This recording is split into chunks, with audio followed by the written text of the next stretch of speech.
This is the Action Movie Guys podcast, bringing you action movie reviews from across the decades, plus box office numbers and insight like never before. And now, your hosts of the Action Movie Guys podcast, Alex and Nate.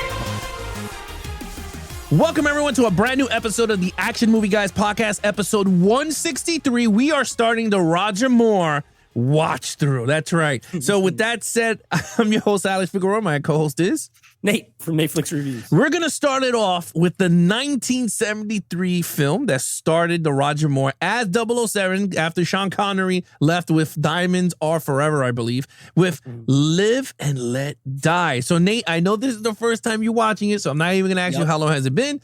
For myself, it's been ages, to be honest with you.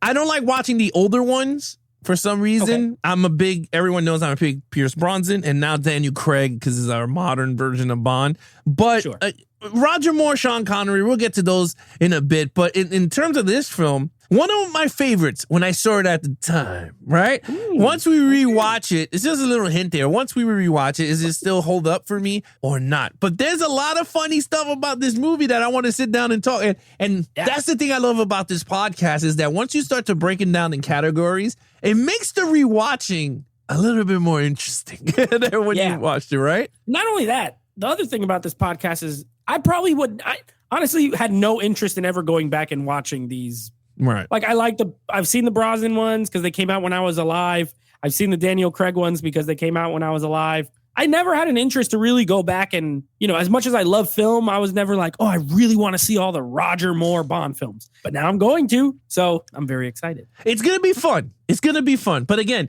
for those of you out there, we have a little agenda here. We're going to go right to the Rotten Tomato scores. Right from there, we're going to go right into actual movie reviews because I'm dying to see what Nate's thoughts on this movie. This is his first time watching all these movies, so it's actually going to be pretty fun listening to his thoughts. So with that said, let's listen to what the critics and audience have to say about Live and Let Die from 1973. Nate. Live and Let Die. So this one is, they're almost identical, the two numbers. This has a 65% critic score and a 64% audience score. So they are only 1% difference. It seems like a slight majority enjoy the movie. That's it. That's what that means. 65% of people who are critics liked it, and 65% of the audience reviews that put it in Rotten Tomatoes liked it.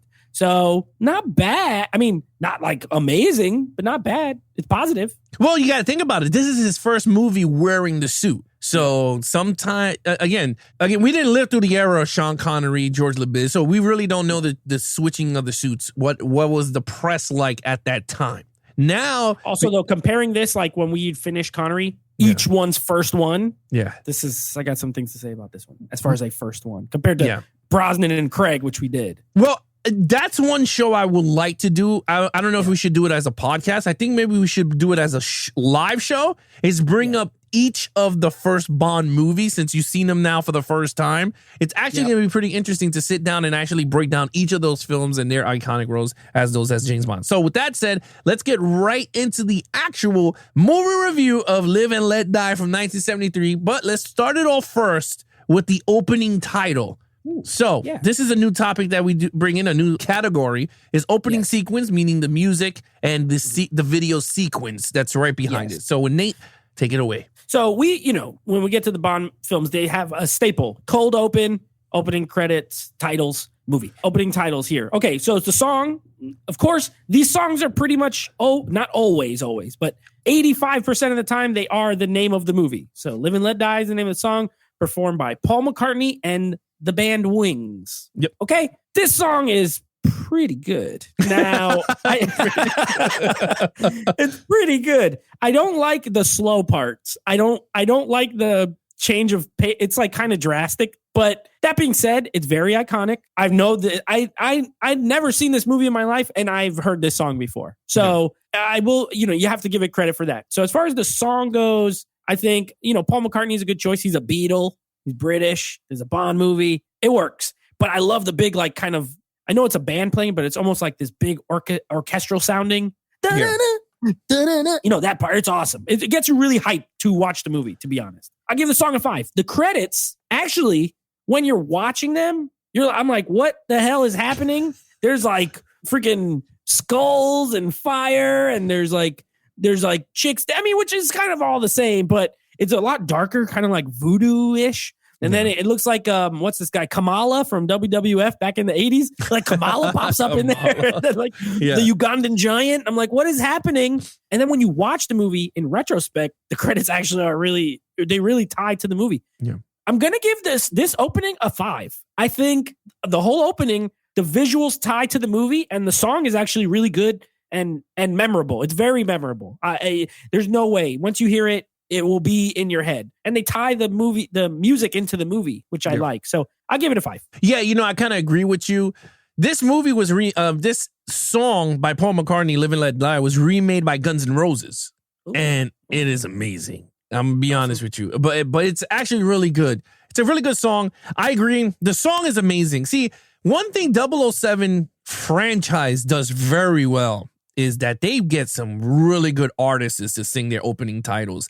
And this, again, Sir Paul McCartney and the Wings. So I was like, okay, this is cool. The song is awesome. Very aged for the 70s, so it worked out. Now, a song itself, a 5. I agree with you. It is awesome. Now, the opening title sequence of the black, of all the color sequence and all the hands doing the, I know you're living, know you're living. Yeah. So I thought it worked very well. And one thing I always, told you was that each opening is always going to mimic the theme of the movie. So when you watch Casino Royale, it was all cards and Bond shooting aces at people, hearts getting broken. Same thing with the Skyfall. You see him falling, and it goes right into what the movie is. So it goes very well. And you're right. The opening scene, does it look cheesy and crappy? Yeah, but it's 70s. But it doesn't matter, though. Does it tell you what you're about to sit down and enjoy? It does. It does it very well. And I thought it was way better than Quantum of Solace, which I think the song sucked for Quantum of Solace, and I didn't like the visuals for Quantum of Solace. So with that, I agree with you. I gave that another 5 across the board. All right, so now let's get right to the actual review. Sir, Roger Moore as, for the first time, 007 James Bond. All right. Now, again, never seen Roger Moore in a James Bond movie. I've seen Roger Moore in other stuff. And I was like, I just don't see it. I don't see this guy being James Bond. I don't see it. He looks like my dad. Not my dad, but you know what I mean? He looks like some guy's dad. Like he's very, I don't know. He looks older than however he is. However old he was, he looks older. So I'm like, I don't know. But watching it in this movie, I don't know how this is going to turn out. But this first one is good. I mean, he's got the charm. I think he's got the charm down. Yeah. He talks a lot less than some other Bonds.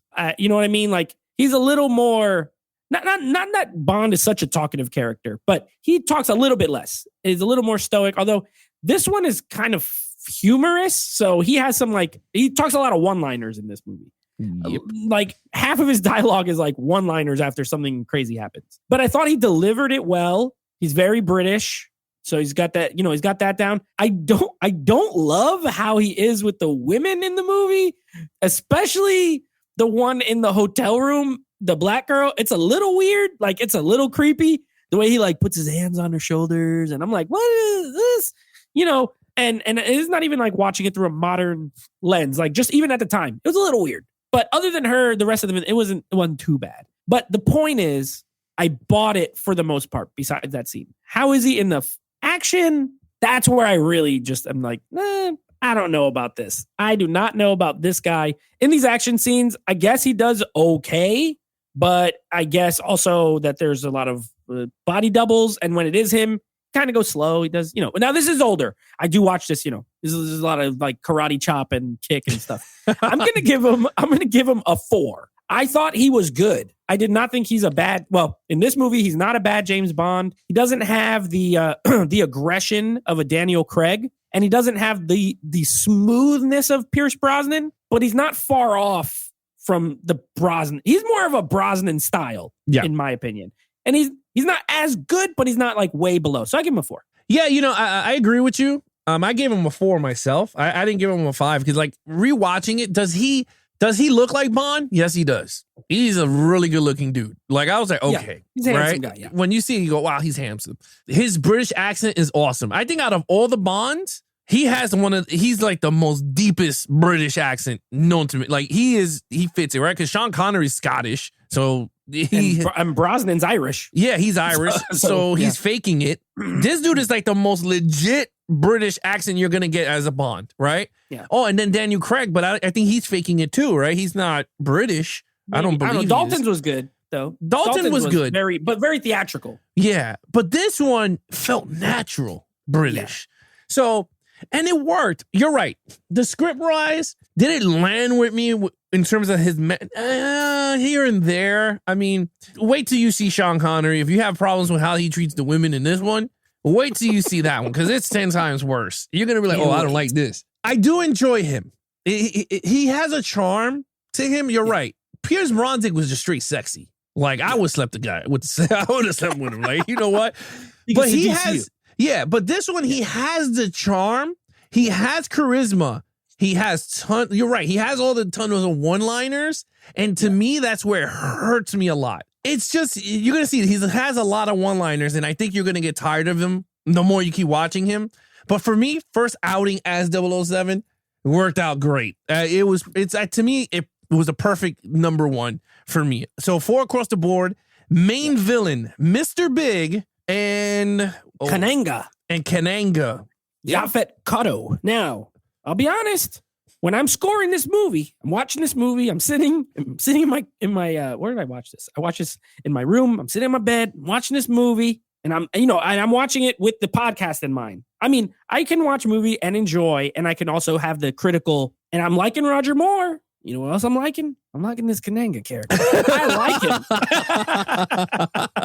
I like him. Now, when he's Mr. Big, I hate the way he looks. He looks horrifying. He looks fake, like mask that they put on him with the makeup and the eyebrows, and they look wet. I'm like, something's wrong with him. And I didn't realize the first time they showed him that it was just him with prosthetics. I was like, that guy's ugly. What is wrong with that guy? So when they show him later and he peels it off, I was happy because I was like, okay, at least it's not a real guy that looks like that. Yaphet Kotto's great. I just like him as an actor. He was into something we did Thomas Crown Affair not that long ago on the live show, and he was in that in a little role. He's in everyone knows him from Alien mostly. He's one of those actors in those movies. He seems like just like a regular guy, but he does a good job playing like a larger than life villain, but he has this calmness to him. You know, like he doesn't yell, he doesn't scream. He talks pretty calmly. This movie, it got to have some of the best henchmen I've seen so far in any of the Bond movies. It does. It does. You got the guy with the metal claw. I love that guy. It's hilarious how at the end when James Bond snips the little string, all of a sudden his arm don't work no more. And his name is Teehee. Teehee's my guy. I mean, look, Teehee is my guy. You got the big guy who comes out of the grave. He just has like his face painted, and he's sometimes a robot and sometimes a person, I guess. I don't know. That's the guy I said looked like he looked like Kamala. He's on the train laughing at the end. He's just sitting on the front. He's Jeffrey Holder. Yeah, and then you have the guy who can't talk. He like whispers. He's like, your drinks. The big dude. The one who sits on the couch. His name is Whisper. Whisper. There you go. Whisper's my guy, because Whisper is like, I feel so bad for him. He can't talk good. And then also he gets on that couch that inflates and explodes. Oh, my God. His name is Earl Jolly Brown. Earl Jolly Brown. These are my guys. Teehee, Whisper, Kananga. I love them all. I'm going to be honest. Yeah, I thought he was great. Now, his plot, this is a Bond movie, so they always have these big... His plot is not so much to take over the world. His plot is to give free heroin to all these areas where there's already all these, like... they don't say mafia, but you could tell the way they talk. They're kind of talking about, like, the mafia areas, the families and all that kind of stuff. Put it in there. Get everybody hooked on it, move in and take all the money from these areas. He wants to get really rich. Now, I loved him. I thought he was great. He wasn't too over the top. I'm saving something that happens to him for later in the movie or later in our review.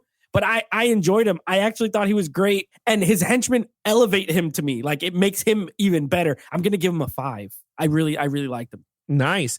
Yeah, I thought Mr. Big / Mr. Big and Katanga, whatever, worked. It very worked for this movie. And you got to remember, out of all 25 films, I think it's 25 films. This is the only movie he went to New York. There is no went other. to Harlem. He went to Harlem, New York. He went to straight when it was just. Yeah, he went to Harlem, New York, and that's something we'll talk about in Plotline. But that's something I never understood. Like why Bonds and never. This is the only movie, and they never went back to Never comes to America. You know, I'm thinking. Side note, but I'm thinking the reason why is because it's such a big franchise that people would just hound the filming of.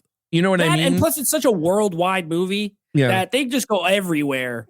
He go to America for 5 minutes. It's good enough. They're not worried about the Americans. I think. Imagine if Daniel Craig was shooting in New York. How much people will be in the streets yelling while filming a car chase scene? And you can't even do that anyway. Watch when you see Manhattan. You can't do a car chase scene in Manhattan. No, yeah, exactly. It's so packed. But anyway, I liked him a lot. You're right. The Henchmen are awesome. They get some good ones down the line. But this one is really, really good. I love the Voodoo Man. He's a and then he gets shot and he's just like a robot or something. He's good. Know what he is. Yeah, and it was pretty cool. There's a lot of funny things with the movie, but it's funny because he was driving in the beginning of the FDR with Whisper on the other side. He sees him, and then he sees him as the waiter in bringing him the bottle. I'm like, Bond, are you like... And he's in the hotel when he goes to that island, and he still doesn't recognize him. I'm like, you've seen this guy 3 times already. What the heck? And he can't even talk. I give him a 5. I agree. He's really good. He did fight Bond. Yeah, he had his henchmen. He controlled them. He had a good plot line, to be really honest. He had a good mastermind effect going there. And he was good. It wasn't like he was a horrible actor. I mean, we're going to get down the line to some good ones. But he's good. He's good. So I gave him a 5. You gave him a 5. Okay, action scenes. Well, we're going to come down a bit but the rest of the way. For me, we're going to come down a bit the rest of the way for me. Sure. The action's okay. The action in this movie consists of light fighting. I call it light fighting, you know? Sure. Yeah. Judo chop. Yeah. Judo chop. Yeah. It's Austin Powers. This is like Austin Powers fighting. Judo chop. It consists of that and car chases, but like car chases in alternate vehicles. So you have a car chase with cars, then you have a car chase with an airplane, but it's not a plane chase. It's a car chase because he never flies. He drives around in a plane. And then you have a boat chase. Now, we watched another movie that has an amazing boat chase. This would have been The World Is Not Enough. Amazing, right? Remember? This boat chase. It would have been good if it was 9 minutes shorter. It goes on for so long. It goes on for so long that it becomes no longer interesting. It's like, oh my God, can someone just catch somebody? Then you got guys in the cars and on the boats. And I got stuff to say about this sequence later. But anyway, the action's okay. It's not really that great. I give it a 3, honestly. It's like I said, it's a couple car chases. You got a couple of hand-to-hand judo chops and like 1 or 2 gunshots, you know, but it's nothing. One of the gunshots comes from a robot, like tiki head thing. You know, this is very early 70s, not too crazy action. It was fine. It exists, but it's not great. 3. You know, to be honest with you, it's not a 5. Okay, it's a 4. And the only reason why I say a 4 because it had great stunts, practical stunts, not CGI stunts, and I enjoyed the stunts. I agree. The damn boat scene was mad long, and I said, "Holy hell!" And I'm here with the baby, and I'm like, "Yo, this is long." Long, like the dude. But there was some cool sequences though. When the bad guys jumped off the pond into the boat, into the pool. And then he ran and jumped on the other boat, switched boats. Like that was cool sequence. But then we gave it a 4. And I said, oh my God, there's one character. My man J.W. Pepper. Oh my God, I can't wait to talk about this guy. Oh, that's my dude. J.W. Pepper. All right. I'll command you to... I'm commandeering this vehicle by the laws that has allowed me in the state of Louisiana. I'm like, oh my God, shut up. Get in. Get in. Yeah. My name is J.W. Pepper. Nobody gets away from J.W. Pepper. Oh my God, he's a Secret Service agent. Like that had me on the floor. Look, that character was funny, but is this the last time we ever get to see J.W. Pepper? I don't know. I don't know. I don't like the way you said that. I don't know, Nate. You must see JW. Oh, Lord. I'm trading in this box set. I'm trading it in. No, but in terms of the action, look, I gave it a 4. The stunts were amazing, to be honest. And for that day, 1973, very good. The boat scene, very stretched out. But the cars and the fighting, I like the beginning assassinations were pretty cool in the beginning, to be honest with you. Kind of funny, the guy with the ear thing. And then he went, yeah. Yeah, that was funny. But my favorite one was the funeral in New Orleans. They're like, whose funeral is it? Yours. Yeah. And then one stab. And then the casket picked them up in 2 seconds, and then all of a sudden they just started playing. But anyway, I thought all that stuff was like pretty cool. I like that stuff. So again, I gave it a 4. I thought it was great. All right, storyline. I didn't like it. Now, I know I said I liked the villain, and I did. And I liked the villain's overall plan. I thought that was good. But this I was constantly, I was laughing. And it's intentional. Like, the movie is trying to be funny. So at least it's not like you can say, well, they were trying to be serious and then it was goofy. I mean, it is still goofy, but it was attempting humor most of the time. But I was like, this storyline is so stupid. You got like, it's kind of confusing. It takes a while. I hate when movies take a really long time to really like get to what is happening. And it takes a while for you to get to Kananga's like overall plan. It takes a really long time to even figure. I'm like, what is he doing? He killed some people got assassinated. James Bond is coming to like investigate it. That's it. That's all you get. And then like stuff happens for an hour and 20 minutes. And then you get Kananga's plan. You got a girl who, oh, by the way, Jane Seymour, young Jane Seymour in this, gorgeous. I mean, Dr. Quinn, medicine woman, she was looking great back in the early 70s. Woof. Gorgeous. Yeah, gorgeous. You got her, she reads tarot cards. I'm like, what is this? And then when they made up this island. It's called San Miguel or San Maurice or whatever it is, something like that. And, it's Jamaica, by the way, but it's almost like a Haiti type country. And then it's like, do they really have like voodoo powers? Do they not have voodoo powers? What are they doing? And it was a little messy to me.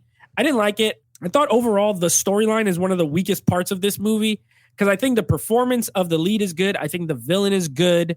Like you said, the action, while it wasn't my favorite, it was solid and the stunts were good, but the story's weak. Like, and the fact that they filled like 20 minutes with this bumbling sheriff and this boat chase. Like, it takes up so much time that could have been like story or plot. And it's not. And the investigation's not that interesting. It always seems like James Bond is getting nothing. And then all of a sudden just like happens to be in the middle of everything. You know what I mean? And I don't know. I didn't love it. I gave it a 2. I honestly didn't think it was that good personally, but that doesn't mean I didn't have fun watching it. I just didn't think it was very strong. Yeah, it's funny. I gave the storyline a 3. I thought it was good enough to entertain me. But you're right. I think the first 40 minutes of the movie, I was like, what am I watching? I did not know what was going on. Yeah, I did the Nate's. Yeah, that's pretty much a quote is what is happening. Like I was sitting there and I was like, even because like my wife had to go to work, but she watches a little bit with me and she was just like, what is the whole point? I was like, I don't know. I was like, the beginning of the movie starts off him banging a chick and the boss comes in. So I was like, I really don't know what the whole purpose. I mean, I understood that 3 agents got killed and he has to go and investigate. But other than that's that, all you get. Yeah, that's for the first, 3 minutes we alluded to that. But then other than that, we did not understand. Like, I didn't understand until the heroin thing. And I was like, okay, whatever. Yeah. The story was not told very well here. But again, it could be due to the writing of the 70s, not polished writers maybe. But I wasn't too crazy much with the storyline. You're right. Very plot lines all over the place with solitaire, hot solitaire. You had the whole stupid scene when he's jumping over the alligators. Oh my Lord. He runs across the alligators. He runs across the alligators. I was like, I already know what's going to happen here. And then they line up perfectly. Yeah. And he runs across the alligator. I mean, it was cool at the time. I was like, okay, that's pretty cool. But we all know he would have tripped and got his ass eaten. But we didn't touch on it quick, but I will do it quick. His gadgets were awesome. He had a saw, a Rolex. His Rolex turned into a saw, and I was like, that's cool. It turned into a magnetic. a magnet. And I was like, oh, that's pretty cool. We don't get the car. We didn't get no gadgets in the car in this one. Nothing else, but I think that was it. It was just the watch. You just had a watch, a Swiss Army watch that does a lot of like high-tech things. Which happens in all of them. In all the movies, he has a high-tech. Something happens. No Q in this, right? I didn't see Q. No Q. There's M. Moneypenny. And Moneypenny. That's it. Yeah. And she's the one that gave him the watch in the beginning. She goes, Q helped you, upgraded Felix your watch. Leiter. And Felix Leiter. Yeah. As far as like the staple, character. Yeah, it's Felix Leiter. He's like, it's a brother from Langley. I'll bleed chips, man. That's another thing. I'm like, well, he's helping him, but what is he helping him do there? What are they doing? I don't know. Yeah, well, Felix Leiter, and when you're seeing Felix Leiter now, they're just best friends. Yeah. And when he needs him, he knows Bond would deliver. He'll go after him. But again, storyline, I gave it a 3. I think it was good enough for you to sit down and enjoy the movie. That's pretty much the score. I gave it a 3. They gave it a 2 overall. All right, overall. So I've been waiting to lump this in as far as the cold open. I know you like the funeral part. I think this is one of the worst cold opens I've seen so far. Yeah. Out of all the Bond movies, like what is this? 3 random people who you will never get to know or need to know die, and the opening credits start. And I'm like, what? And they all die in very different ways. You get the guy who gets a thing plugged into his headphones, and I guess his eardrums exploded and he died. I don't know. It's weird. And then you get a guy who gets stabbed. I did like the funeral one. That was the best one. Yeah. The guy's just standing there. There's a whole procession, but it seems very elaborate to just stab somebody and have this whole thing going on. But whatever. The coffin trick was pretty cool. And then the last guy gets bit by a snake. And then the movie starts. It's like, what?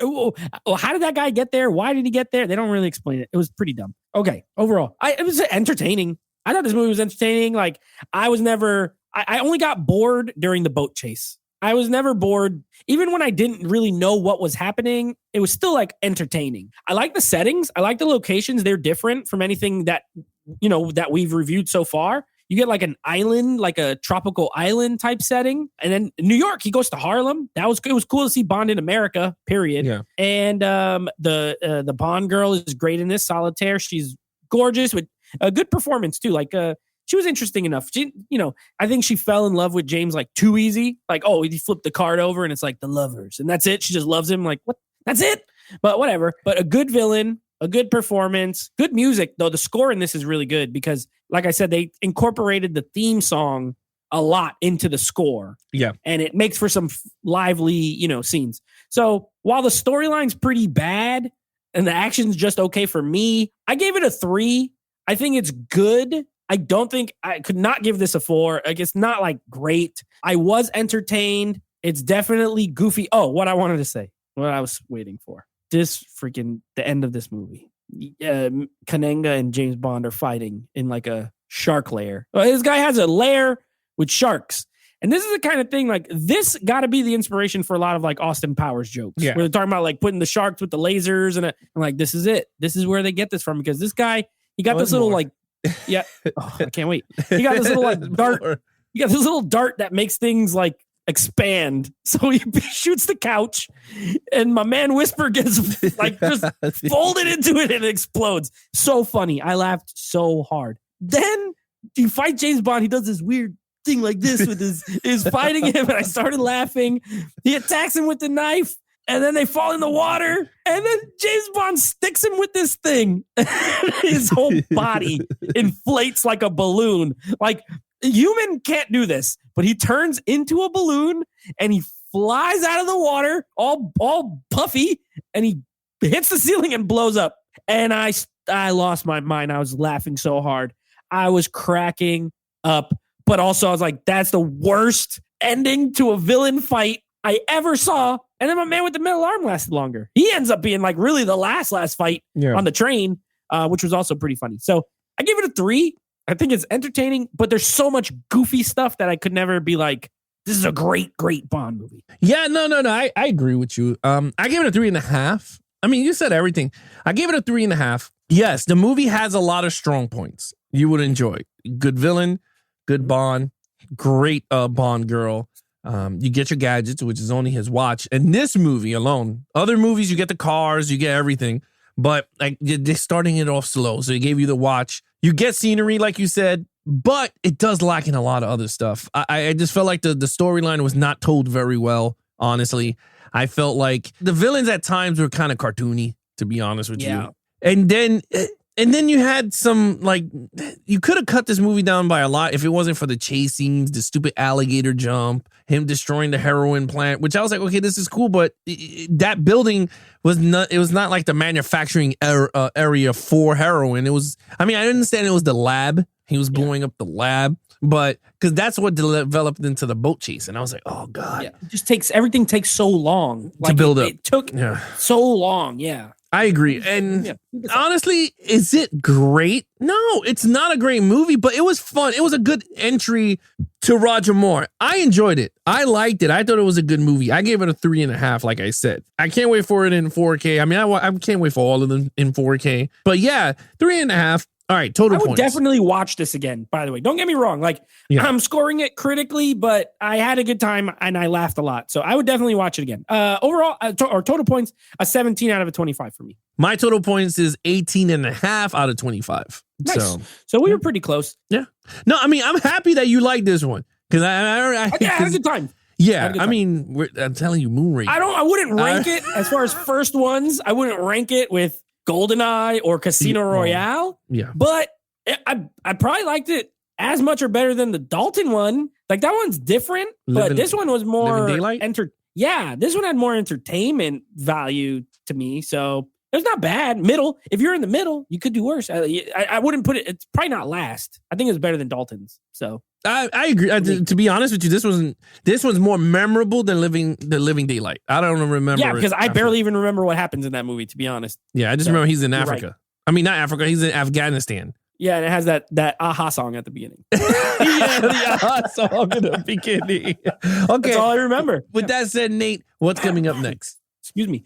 All right. So that's that. Now, coming up, we got, of course, we're still going through the decades. We have 2 more decades. We're in the 2000s, and then we have the 2010s. And then we're getting out of the decades business and getting on to other stuff. But it's been fun doing these kind of one-off movies that you guys have picked. With that being said, our next one, a movie that Alex had never seen, The Rundown, starring Dwayne The Rock. This time he was just The Rock still. Sean William Scott, Rosario Dawson, directed by Peter Berg. We're going to be reviewing that. First time watch for Alex. And then our next Bond movie, continuing with Roger Moore. He got 7. So we're going to be doing 7 of these. The next one is The Man with the Golden Gun. So again, you guys know the drill. I ain't never seen none of these. They're all first time watches. Every Bond movie we do from now till the end, well, first time watch. Never seen any of them. So looking forward to that one. Yeah, I mean, that's Christopher Lee. And I think Roger Moore is the only one that did 7 movies. No one else ever topped it. I love Christopher Lee. He's a hammer. He's Dracula. Yeah, you're going to like him. You might like him. That's Mr. Calamanga. I'm interested. He has a midget. He has a midget servant. Oh, no. Yeah, I forgot his name. Oh, what was his name? He goes, there's the plane, boss. Oh, Tattoo, the little guy from, yes. What's that guy's name? The Love Boat. Yeah, I forget his name, but he was Tattoo on the Fantasy Island. Yes, so Tattoo, he's the servant, and he goes, Mr. Calamanga. That's how he says it.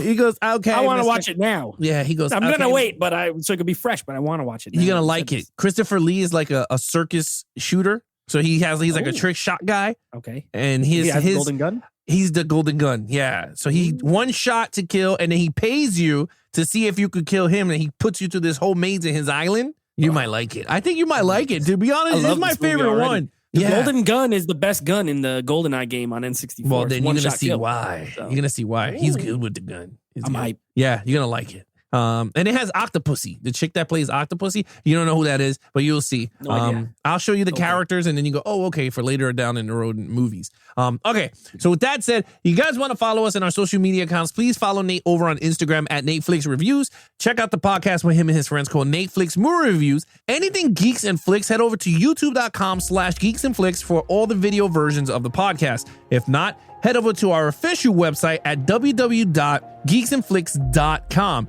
There you have all the podcasts at your disposals, from video to audio. I'm still catching up with the video to catch up with the audio. But other than that, you have everything there for you. You guys have merch, and you have, if you want to join our Patreon to support the channel, and we have a lot of tiers there for you guys. All you got to do is go to www.geeksandflix.com. Other than that, I'm your host, Alex Figueroa, and my co-host is Nate from Netflix Reviews. Be awesome to each other and geek out.